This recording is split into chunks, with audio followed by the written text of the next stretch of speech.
اعوذ باللہ من الشیطان اللعین الرجیم بسم اللہ الرحمن الرحیم الحمد لأہلہ والصلاة علی اہلہا اما بعد۔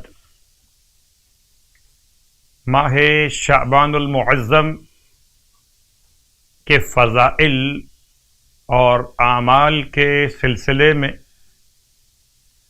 آپ کی خدمت مقدس میں لفظ ماہ شعبان اور اس کا ترجمہ، یقیناً اس مبارک مہینے کے ایک سے زیادہ نام بیان کیے گئے۔ اس مہینے کا نام جو اسلامی کیلنڈر کے اعتبار سے یعنی کہ 8واں مہینہ شمار کیا جاتا ہے سال کے مہینوں میں، اور یہ جناب کلاب بن مرہ 5ویں جد ختمیہ مرتبہ صلی اللہ علیہ وآلہ وسلم کے زمانہ مقدس سے اس کا نام شعبان رکھا گیا۔ اس کو شعبان المعظم کے نام سے بھی یاد کیا جاتا ہے۔ شعبان کی وجہ تسمیہ، شعبان کو شعبان کیوں کہتے ہیں، اس نام کا رکھے جانے کی وجہ بیان کرتے ہوئے بعض صاحبان علم یہ بیان کرتے ہیں کہ چونکہ عرب والے اس مہینے میں اپنے مویشیوں کے لیے چارہ اور گھاس پھوس تلاش کرتے تھے، ماہ رجب میں چونکہ بیٹھے رہتے تھے قتال سے رکے ہوئے، تو ماہ شعبان میں نکل کے تلاش کرتے تھے۔ اس اعتبار سے اس مہینے کا نام تلاش کی بنیاد پر رکھا گیا شعبان۔ ایک اور قول اس کے ساتھ ساتھ کہ پانی کی تلاش میں نکلتے تھے، تو تشعب یعنی کہ تفرق، پھیل جانا، تلاش کرنا، پانی کو تلاش کرنا، یا حیوانات اور مویشیوں کے لیے چارے اور ان کی غذا کو تلاش کرنا۔ اس اعتبار سے اس مہینے کے ناموں میں ایک نام اور وہ ہے عادل۔ زمانہ جاہلیت میں اس مہینے کو عادل کے نام سے یاد کیا گیا، اور اسی لفظ کو امام نے استعمال کیا اپنے خطبہ الاشباح کے اندر۔ الفاظ ہیں کذب العادلون بک اذ شبہوک باسنامہم۔ یہ ماہ شعبان کے ماننے والے یعنی کہ عادلون جھوٹ بول رہے ہیں پروردگار تیری ذات کے بارے میں، جب وہ تیری ذات کو بتوں کے ساتھ شباہت دے رہے۔ تو لفظ عادل کا استعمال کیا مولا کائنات علی ابن ابی طالب علیہ الصلاۃ والسلام نے اسی ماہ مبارک کے نام کی بنیاد پر۔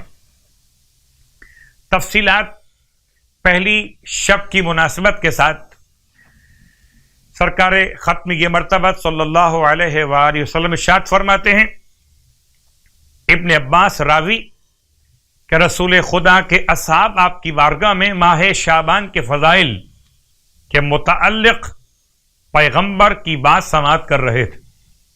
آپ نے ارشاد فرمایا، یہ شریف مہینہ ہے، میرا مہینہ، حاملان عرش اسے بزرگ جانتے ہیں اور اس کی قدر پہچانتے ہیں۔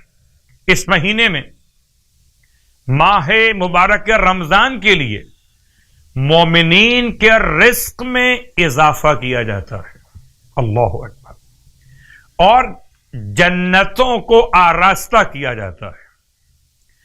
اسے شعبان بھی اسی لیے کہا جاتا ہے کہ اس میں مومنین کا رزق بڑھا دیا جاتا ہے۔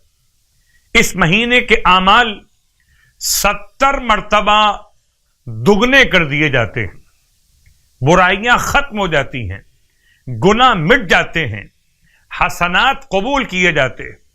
اللہ اپنے بندوں پر فخر و مباحات کرتا ہے اور اپنے عرش سے روزے داروں اور عبادت گزاروں کو اپنی نگاہ رحمت سے نواز دیتا ہے، اور ان کی وجہ سے اپنے عرش کے حاملین پر فخر و مباحات کرتا ہے۔ اس وقت جب آپ بیان کر رہے تھے مولا کائنات علی ابن ابی طالب علیہ السلام کھڑے ہو گئے، عرض کرتے یا رسول اللہ میرے ماں باپ آپ پر قربان جائیں، ماہ شعبان کے روزوں کے کچھ فضائل بیان فرمائیے تاکہ ہم اس ماہ کے روزے اور عبادت کی طرف زیادہ راغب ہو سکیں اور خدا تعالی کے لیے شب بیداری کریں۔ پس اللہ کے حبیب نے ارشاد فرمایا کہ جو شخص شعبان میں ایک روزہ رکھے گا خداوند عالم اس کے لیے 70 نیکیاں لکھے گا، اور ہر نیکی 1 سال کی عبادت کے برابر ہوگی۔ اب آئیے نماز کا بیان۔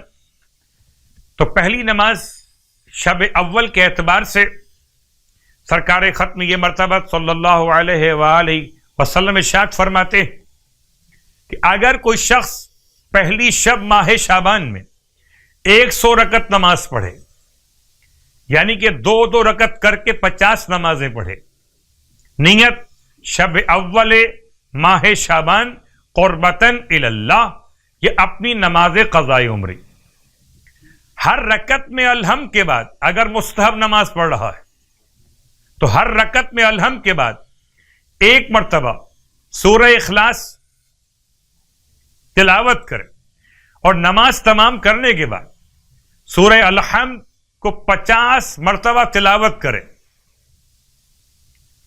پس پروردگار عالم ارشاد فرماتا ہے کہ وہ راستہ برحق پر رہے گا۔ اگر میرا بندہ یہ نماز پڑھ لے اور ساتھ میں روزہ بھی رکھے تو خداوند عالم فرماتا ہے کہ اسے اہل آسمان اور زمین اور شیاطین اور بادشاہان تمام کے شر سے محفوظ کر دے گا۔ اللہ کے حبیب کے فرمان کے اعتبار سے کہ اس کے 70,000 گناہان کبیرہ معاف کر دیے جائیں گے، عذاب قبر سے دور ہو جائے گا، اور منکر نکیر تمام تر فرشتگان پروردگار کہ جو ویسے تو خوف کی علامت رہتے اس مومن کے لیے خوف کی علامت نہ بنیں گے۔